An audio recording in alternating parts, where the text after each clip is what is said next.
Barakata Yahweh, Barakata Yahushai, Ba'ashim Rakakudash, Barakata. First and foremost, I want to give all praises, glory, and infinite honors to Yahweh, Ba'ashim Yahushai. Double honors to the apostles and elders of Great Millstone that rule well. And peace and salutations to Yahakim out there pushing this word in truth and sincerity. May you brothers endure until the end.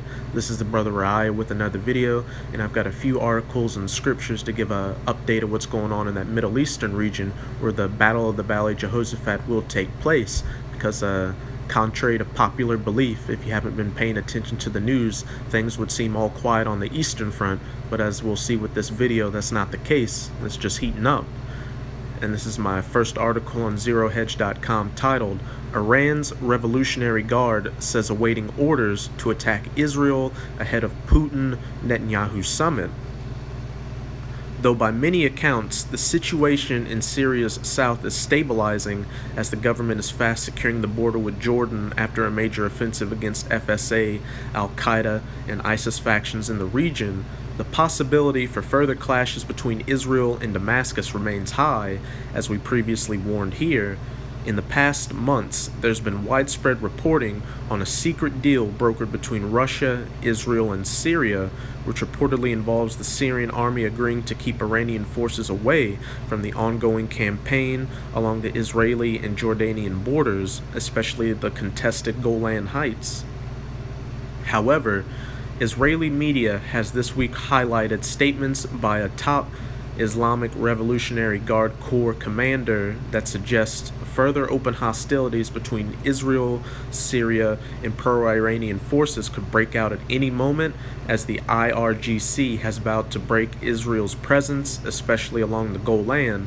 So no matter what you hear about ceasefires or peace deals getting brokered, you can throw all those ideas in the trash, because there will be that battle in the Valley of Jehoshaphat. It's all part of prophecy, major prophecy. Ahead of a summit between Israeli Prime Minister Benjamin Netanyahu and Russian President Vladimir Putin set to be held Wednesday, July 11th in Moscow, earlier this week, Netanyahu reiterated what will likely be a key demand as he meets face-to-face with Putin. We will not tolerate the establishment of a military presence by Iran and its proxies anywhere in Syria, not close to the border and not far away from it, he told reporters over the weekend. In a recent speech, IRGC Deputy Commander Hossein Salami boasted of the creation of an Islamic army near the Israeli-occupied Golan Heights, which he warned threatened to end Israel. Today, an international Islamic army has been formed in Syria, and the voices of the Muslims are heard near the Golan, Salami said, as quoted by the Times of Israel. Orders are awaited so that the eradication of the evil Israeli regime will land and the life of this regime will be ended for good. The life of the Zionist regime was never in so much danger as it is now, the officer said. And that sounds eerily similar to those 3 letters about the 3 world wars that Albert Pike wrote, because when you read about the Third World War in it, it talks about Zionist Israel going against the Islamic world, because a lot of this stuff is political theater. The heads of state at the very top rub shoulders and take orders from the elites such as the Rothschilds and the DuPonts, but even then the Most High's got them in a trick bag because he's using them to get these prophecies popping. Everything good and evil or whatever you may think of is controlled by the will of Yahweh Ba'ashim Yahushai. According to Salami, Israel constitutes a threat to the entire Islamic world. That is the philosophy of the establishment of this regime. The IRGC officer also warned that Lebanon's Hezbollah militia, which is participating in the war in Syria against Islamist militants, has some 100,000 missiles aimed at Israel. We are creating a might in Lebanon because we want to fight our enemy from there with all our strength, Salami said. Hezbollah today has tremendous might on the ground that can on its own break the Zionist regime. The Zionist regime has no strategic depth, he added. And this brings me to my first precept in Joel chapter 3. I'm going to start at verse 9. Proclaim ye this among the Gentiles, those Amalekite Edomites posing as the Israelis, the Russians, which are also Edomites, the Iranians, the Syrians, the United States, and such, prepare war, wake up the mighty men, let all the men of war draw near, let them come up, all being in that region of the Middle East, especially in Syria. Joel 3 verse 10, beat your plowshares into swords, and your pruning hooks into spears, let the weak say I am strong, such as these Iranians bucking up to the Israelis, talking about how they're going to destroy the evil Israeli regime, knowing full well that the Israelis have the U.S. behind their back. They're not scared anymore. The Most High's putting that spirit on them. Verse 11, assemble yourselves and come, all ye heathen, and gather yourselves together round about. Thither cause thy mighty ones to come down, O Yahweh, and those mighty ones are the angels of the Most High. They're going to be orchestrating all that destruction down there. Verse 12, let the heathen be wakened and come up to the valley of Jehoshaphat, which is in that Middle East region, and Jehoshaphat means Jehoshaphat, or Yahweh's judgment, for there will I sit to judge all the heathen round about.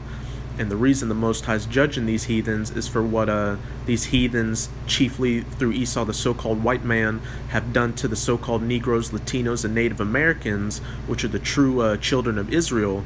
And you can read that in the first couple of verses of Joel chapter 3.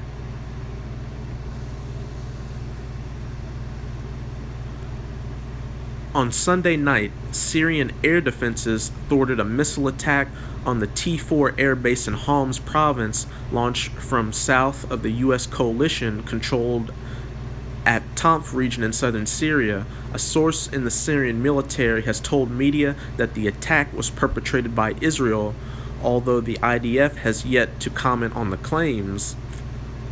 The attack attributed to Israel on the T4 airbase signals it's willing to defend its interests in Syria no matter what.